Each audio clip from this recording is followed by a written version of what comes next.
Ghana, we now have freedom. Ghana, land of freedom. Toils of the brave and the sweat of their labors.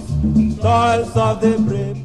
Hi, my name is Kathleen Ryan, and I was a Peace Corps volunteer in Ghana from 1969 to 1971, and I was posted in Bolgatanga in what was then the upper region of Ghana.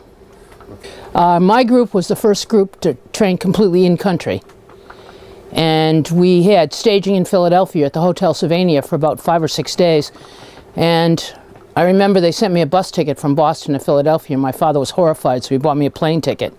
So I flew to Philadelphia, and I remember standing at the airport and seeing, with 80 pounds of luggage all around me, and seeing a guy in a button-down collar shirt, you know, looking trim and neat with luggage all around him. So I took the chance. I went over and I said, "Would you be going to the Hotel Sylvania?" "Well, yeah, I am." So we shared a cab. I had found a fellow trainee.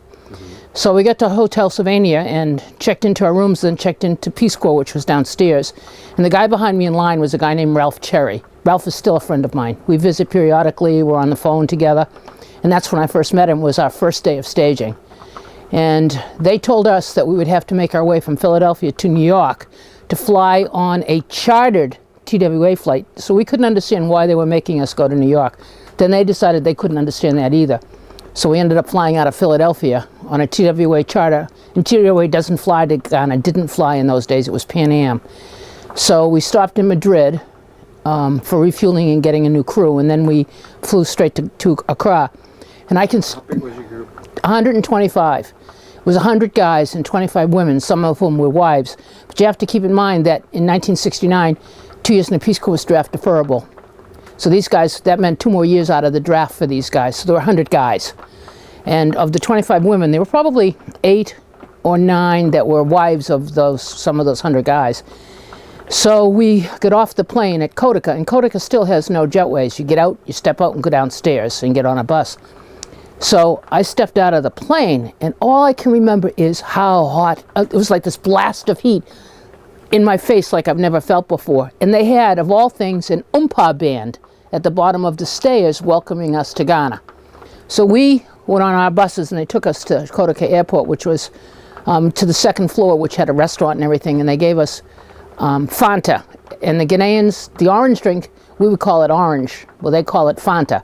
So if you order a Fanta anywhere in Ghana, you get an orange one. And it's Fanta, it's not Fanta, it's Fanta. And then they loaded us on buses, and we fell asleep all the way to Winneba because we'd been up all night, carousing, watching movies, drinking. We had a wild, it was all Peace Corps volunteers on the plane. We went to Winneba, and they had a welcome dinner for us that night in Winneba. And then the next day, the first 2 people left. A married couple left the very next morning after we arrived. It was like, whoa, we were shocked.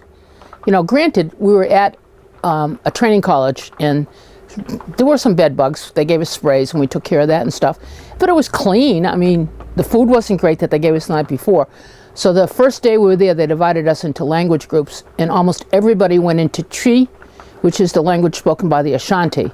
And it's spoken in a huge area in Ghana. The largest of all areas is where the Twi is spoken. The Ashanti are the largest tribes.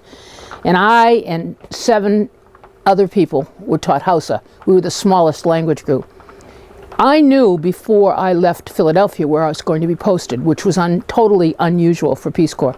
And the reason was I was in the elevator with an assistant director who was there with us, Ira Oken, and he introduced himself and I introduced myself, and he said, "Oh, by the way, you're going to be in Bolgatanga." And we, during staging, had one-on-one with psychologists, and they made the decision to do that because we'd be training overseas, and they wanted to question mark people because we would not be excluded by anyone. We would only do it ourselves. So however, they had question marks on people they wanted to keep an eye on. So the guy that I spoke to recommended me for a really remote posting, and that was Bolgatanga. So I knew before I even got to Ghana where I was going. So anyway, in Winneba, I learned Hausa. And the reason I learned Hausa was because of the 8 of us, we were going to 4 places where 4 different languages were spoken. And in those days, they weren't as language specific. And Hausa is a sub-Saharan trade language. It's also a national language of Niger. So they knew that we could be understood in the market and in most places speaking Hausa. So we were all taught Hausa. And we were going to Tumu and Baku and all different places, but that's what we were taught. There was one other volunteer in my town whose job it was to travel from school to teach track, because those were the days where the Kenyans were big track stars in the Olympics, and Ghana envisioned itself as a new Kenya. So they actually had 4 guys whose job it was to teach track. And they gave them motorcycles so they could go from town to town to town, because there was no, you couldn't have personal motorcycles, but they could have one for work. And 2 weeks in Winneba, which is on the coast, and that's where we started language training. We had meetings on culture, we got shots. I remember shot day. That was the worst day of all. They had tables in an L shape, and they lined us all up, and we went from shot to shot to shot, and then ended up with one in our butts in his private room for the gamma globulin. And I was behind a guy that never flinched when he got a shot. And I don't mind shots either, and he didn't flinch. He got one shot, and his knees buckled. And I said, I don't know what you gave that guy, but I'm not taking that shot. So they said, you have to. It was a rabies shot. So they gave me the shot, and my knees buckled. And the guy behind me said, I'm not taking that shot. So that was one day. And then the next couple of days, we were all sick with fevers because we had live vaccines fighting for power. And we had so many things.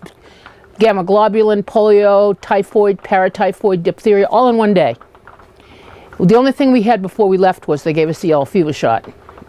But everything else they gave us there. And it was funny, when they did the medical briefing, they had a map of Ghana, and they had little colored dots where all the diseases could be found, and where I was going had every colored dot. So I was not really unhappy about the shots. They gave us a medical kit, of course. My favorite part of the medical kit had to do with getting bitten by a dog. And they said, if you get bitten by a dog, cut off its head and bring it to Accra. So I'm thinking, oh yeah, I can only imagine me trying to get a dog from a guy who's going to charge me thousands of dollars because he knows this white lady wants his dog, and I don't have any ice. I don't have enough ice to bring it to Accra, which was 2 days away from me. I was so far up country. But the 2 weeks in training were there. Then we were separated by language groups into different towns, where we were having what they call it a homestay now. In my day, they called it a live-in, and we were going to live with Ghanaian families who spoke our language for 3 weeks. And my group went to Baku, which, if you look at that map, is east. It was 57 miles east of Bolga, close to the Togo border. And that's where they spoke Hausa. The Mampusi tribe is in Baku. So all I remember is that we arrived in Bolga in the dark, and we took a mammy lorry. Now, a mammy lorry is an open truck on 3 sides that had stadium-style seats, nothing to hold on to except the ceiling.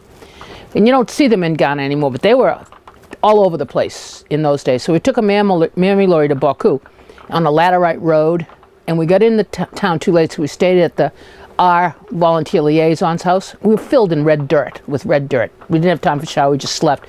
So the next day, I went to stay with the family of Amoro Sanda.